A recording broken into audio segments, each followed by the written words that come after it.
show the video, but you'll cue us in the, and then where are we looking? Just that way? Yeah. Okay. Third and and I'll kind of back here. Okay. Once I double check. Oh, there she is. It's on YouTube. So the only thing is, if you can pull it up, see if you see it though. But YouTube is in the stream.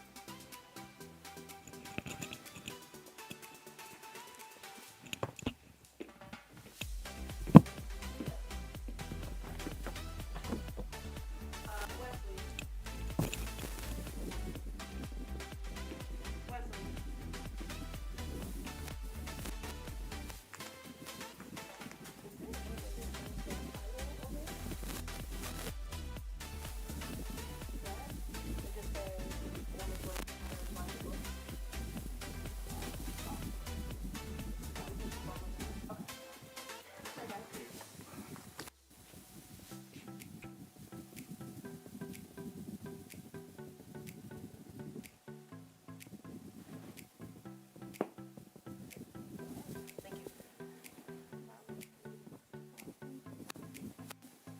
All right, ladies, it's 12. I'm about to go ahead and start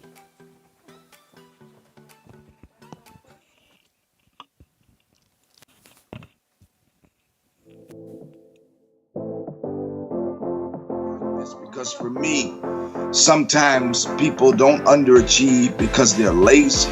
Sometimes people underachieve because they magnify what they've already achieved. Yes, Bishop! The concept of getting by simply means doing enough in a task to have the task done. You didn't do your best, but you didn't do your worst. Yes. You did something with enough proficiency that it got the job done. You did enough to get by. That's good. Even when others don't know, I barely did enough because my good is most people's best. It just is. You define getting by, and here's the deal. You went from defining getting by to challenging me to admit it and adjust.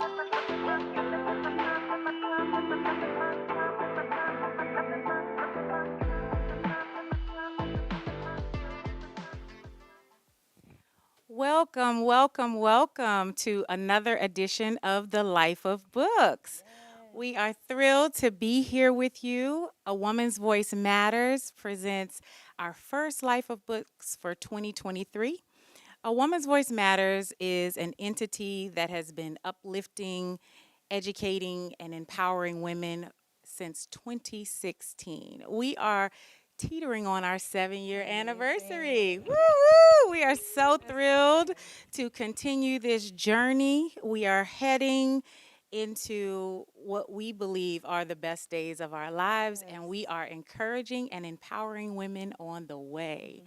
Um, we engage our audience through symposiums, through social media, through strategy sessions, and of course, the Life of Books. And so today we are here to talk about We Over Me. And I am joined by several lovely ladies who will introduce themselves. But first, we want to shout out our founder, Nakia Wright. She is not with us today, but she is cheering us in the airwaves. And so we salute her today. And we are excited for what her leadership will birth through A Woman's Voice this year. So we are going to get started. And how fitting is it that we are connecting? Of course, A Woman's Voice Matters champions women and the power and impact of women all year long, but it's Women's History, Herstory Month, and so we're excited to be sharing together. And as we get started, please introduce yourselves. Mika, we'll start with you, and just share what a woman's voice means to you. Thank you for that, Marcy. I am Mika Woods, as Marcy mentioned. For me, women's history is about resilience and flourishing and living in your truth. Hi, I am Hadassah DeBush, and I feel like a woman's voice matters. A woman's voice, sorry, is beyond impactful. It's purposeful, it's powerful, it shapes our today and our tomorrow. It's necessary for every aspect of our lives, and that's what I think is so powerful about a woman's voice. I love that. Freddie? Hi, I am Freddie Brown. I'm sorry, ladies, guys, well, everyone. A woman's voice to me means being powerful, being impactful, showing love, and having life. All those to me speak a woman's voice. I love that. And to me, a woman's voice is irreplaceable Good. and indispensable. Things don't happen without it. Exactly. And so, again, thank you, ladies, you. for hosting a Life of Books this month. So, we're going to jump right in. And we are talking about We Over Me. This was our book for the month. And it is by Kadeen and DeVell Ellis, The Counterintuitive Approach to Getting Everything You Want from Your Relationship. And so we're going to jump into this conversation. We're all in relationships, have had great relationships, relationships that suck. So let's just jump in and talk about what was your overall feeling of the book? So let's just start by sharing just overall thoughts of the books. Freddie, we'll start with you. So my overall thought of the book is just to connect with your mate. Whether you're dating with that person, whether you're married with them, it all goes back to connection and communication. I think if you don't have those two things, you don't have anything.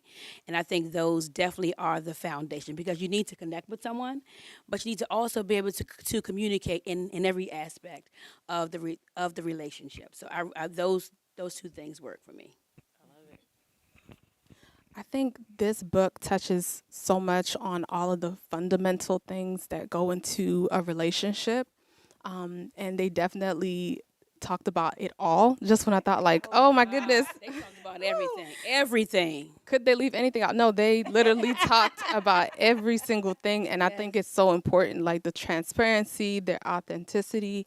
And for me personally, I think I'm the only one that's not married on this panel here, but as someone who, aspires marriage and things like that, it's so easy to get so inundated by what social media or what people are saying and letting that shape, the narrative and your perspective on marriage in total, especially now it's become so popular for people to say that marriage is no longer a goal or for people, or how it's no longer something people aspire to because they feel like the pond of men has been polluted or whatever. But I love how they talk about the ins and outs and the realness about being in a committed and serious relationship and wanting to a healthy relationship. So I can go on and on, but we'll talk more about the book. So I'm gonna pass it to Vika. I love something that you said. You talked about their transparency. Yeah. And I appreciated that because it allows you to sort of make your own decisions. Very true.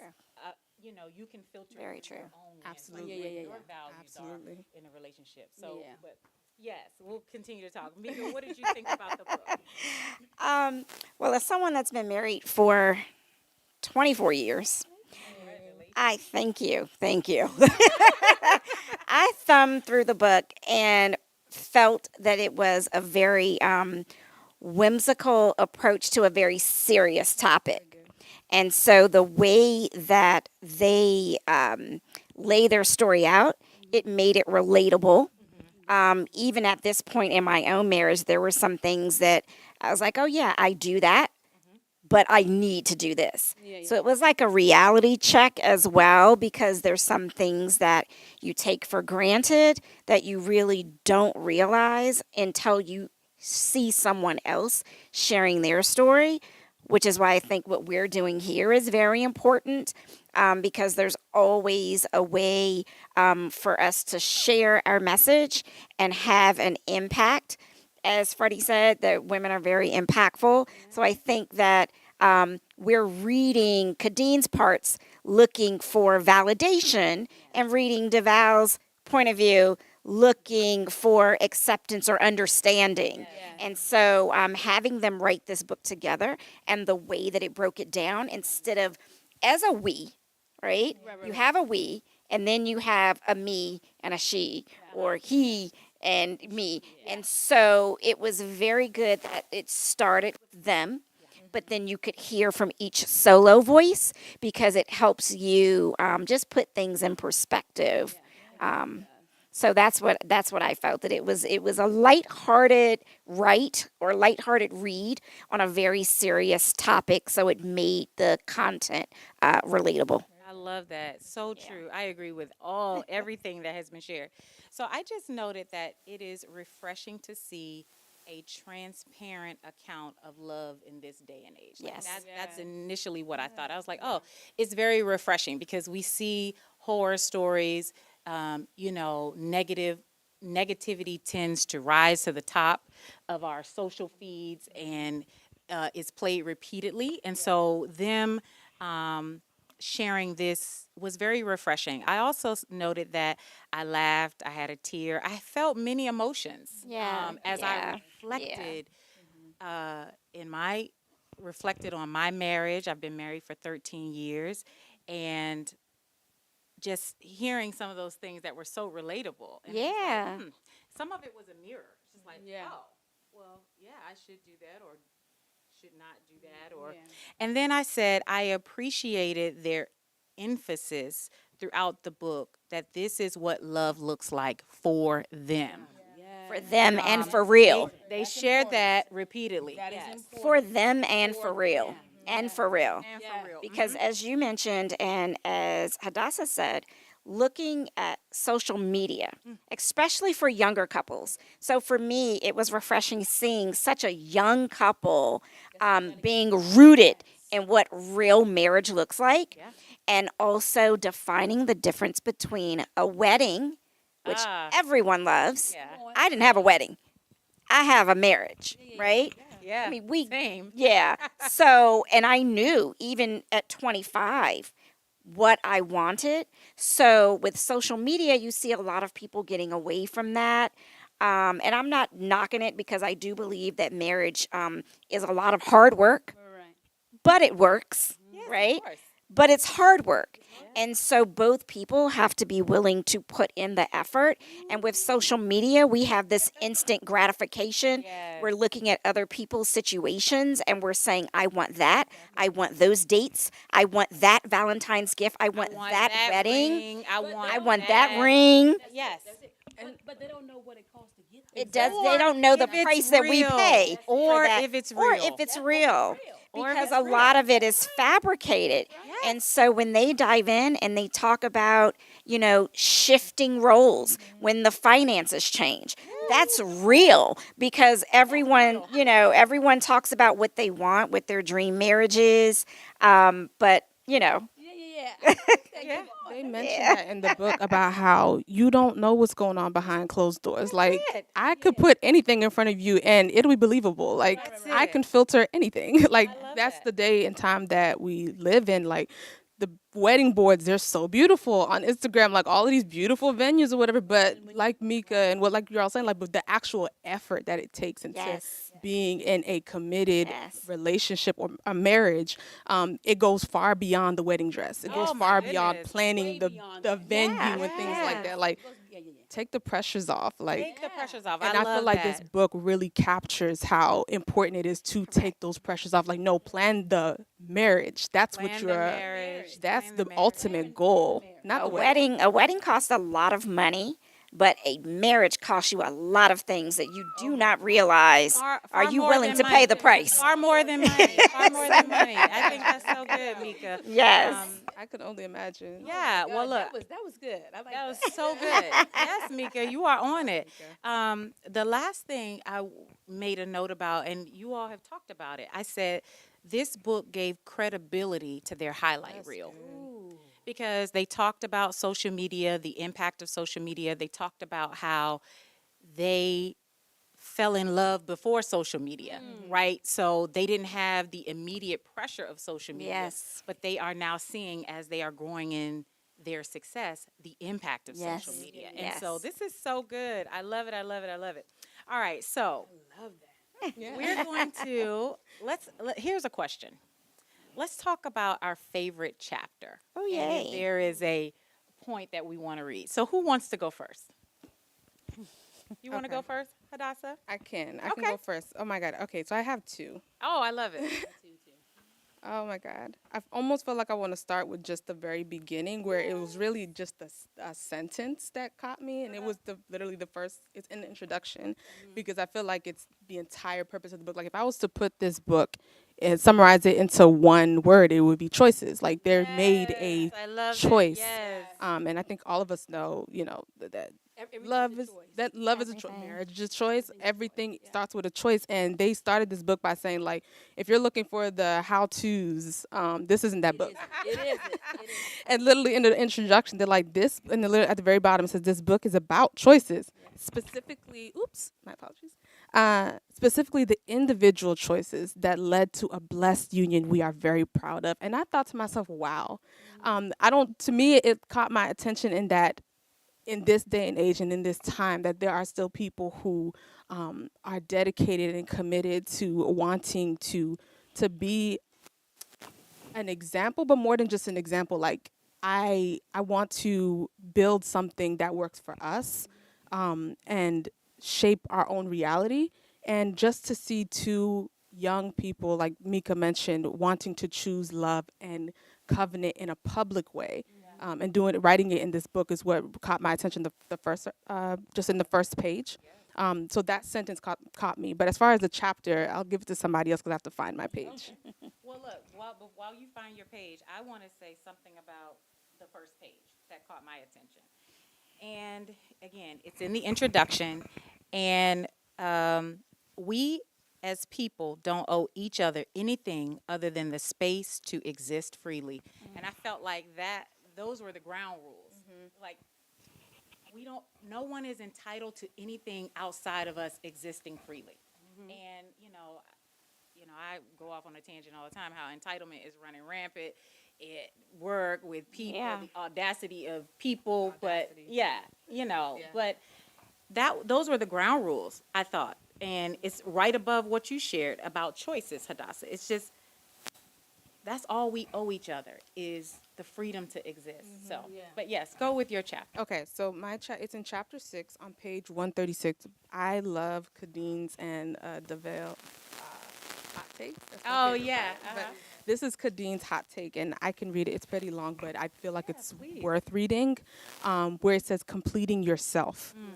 Before you get into any relationship, you have to be real and ask yourself, am I looking for someone to complete me?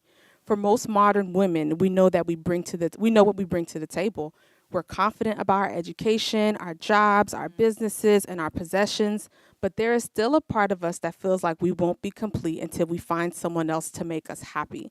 Ladies, if you are looking for someone else to make you whole, you're setting yourself up for failure. Yeah. And there's more in this part, but I'll stop right there. And I love that so much in that you really cannot expect you out of someone else. First, I feel like it's unfair. Oh, it's so good.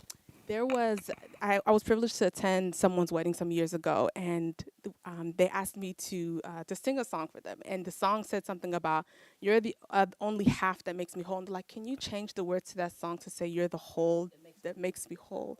Because they're like, I don't feel like we're not coming into this marriage being half of anything, because once that person walks away, then I'm just left at 50%, when the reality is I should have came 100% in the beginning. It's not to say that you have to have everything figured out when you're married. I don't believe that, or in a No. relationship. I don't think that. I think you build and you grow Yeah. together, but to expect that someone else putting all that responsibility and that I guess that commitment on someone else to complete you and to it's a lot of pressure. identify you is a lot of pressure. And I just feel like it's not fair to just say that. Join the relationship knowing that you're going to offer your total and best self. Like that is your 100%. Yeah, I And then love from that. there, you build upon it. Yeah. You know? Yeah. Well, Freddie, what was your favorite part of the book? So my favorite chapter is doing the work. There's a chapter in there that they talked about doing the work. Yes. And a part of doing the work is also being a service to your partner. So, you know, taking the good with the bad, waking up every day saying, oh my God, goodness, I got all these things on my plate, but what can I help my husband with? Yeah. Or my partner with? Because then that way, you know, we can kind of share in the day. So that Share in the day. I love share in that. the day so that when he gets back home, we can continue to love on each other. You know what That's I mean? good. I feel like life is, you know, it gets better when you help each other. It also is give and take up in the marriage. And, you know, you help each other, you grow together, and you love together. I think for me, the doing the work is always going to be my number one thing because you have to continually do the work. Love that. I love that you say it's a continual thing, right? So to me, for success in marriage, there is no marker that you hit and it's just like, oh, check. I'm successful in my marriage. No, because marriage is about ebbs and flows. Life is lifing and the ups, the downs, the peaks, all the things. I love to say it. Especially when Yeah. you're busy. Yeah. Yes. You know, you have to learn how to be busy, but still be married and in Yeah. love. And prioritize. You know? Prioritize love, right?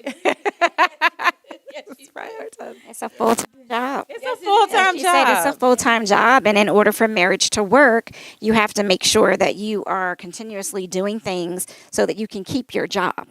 So you can keep, I want to keep my job Because on as your a married regular woman. job, Yes, Mika. you go in annually for promotions and raises and evaluations. Come on, talk about it, And Mika. if you don't meet the mark, you're Come not on doing now. your You job better talk properly. about. I want to stay employed. If my husband is raise. watching, I want a raise, husband. I want to You know, I would like some extra, a bonus. I'd like a bonus. compensation. What does my package look like? What is this compensation package? Mika, yes. Extra vacation, all of Where's that. my extra vacation? I want a vacation, a girls' cation, and all the things. wifey vacation. Yes. Okay. All that. So thank you for that, Freddie, because that was a word. Okay. Thank you I love for that. That's so good to me. Okay. Well, Mika, do you have a favorite chapter or favorite part? I do. My favorite chapter was chapter 2, and it's titled Stuck Between Your Love and a Hard Place. Come on now. Ooh, come on. That, You got some goods down there. yes, that chapter stuck out for me because, as I mentioned, being married as long as I have and being transparent and standing in my truth, every day has not been a great day. Every day is not going to be a good day. But because I made a choice, you have to figure out how to stay rooted, where you planted those roots so that you can grow. To stay rooted. So the I like piece that I wanted to share says, if you want to see what your relationship is really made of, you have to be willing to get into the trenches and learn how to get through the hard places together. Petty arguments, which I am guilty of, and I'll apologize if my husband's watching. I love that. I love that. On the spot because you want to keep her job. So In this public forum. Listen, through the airwaves and the interwebs. Yes, petty arguments about missing a birthday or leaving a toilet seat up become really minor when you have to face the reality of losing a loved one, being downsized from a job or losing a business, and slamming up against an unexpected financial emergency. Yes. The reason that stood out for me is on. because I know that women always say, I want him to do this and I want him to do that. And when I say women, I mean me. Right? I'm not going to Mika, lie. I love you for that. But there has also been times when my husband's business has not done the numbers that it should, right? And so I'm like, oh, that means I have to take my paycheck and pay bills? Well, yeah, because he does it for you. And it's a team effort. Right? Absolutely. So for me, all of these things that they mentioned, I lost my father during the marriage. And my father died in California. His body had to be shipped back here. My husband was the person that got on that plane and went to take care of all of that for me. See the cost. The cost. See?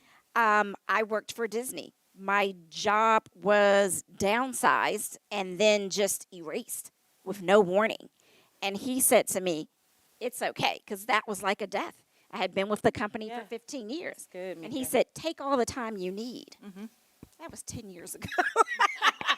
Are you still taking your time, Mika? Still taking my time. But he gave me the grace. I love that. That's it. Come on. So I always Husband's remind grace. myself of that when there so are things good. that he does that, I'm like, it was our wedding anniversary and you have nothing planned. And he's like, you're the planner.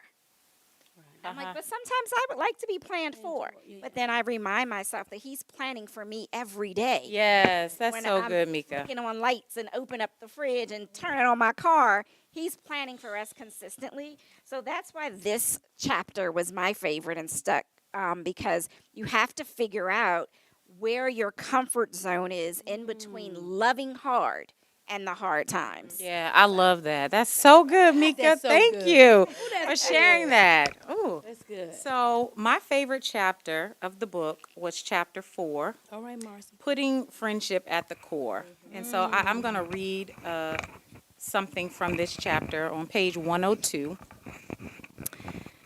And this was or is DeVal's account.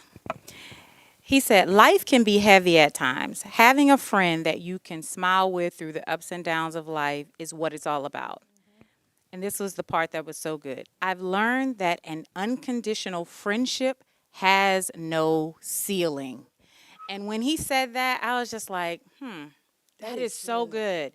How there are no boundaries to unconditional friendship, right? And people who have unconditional friendships can be friends forever, regardless of what happens. They can disagree. They can do stuff accidentally to hurt each other.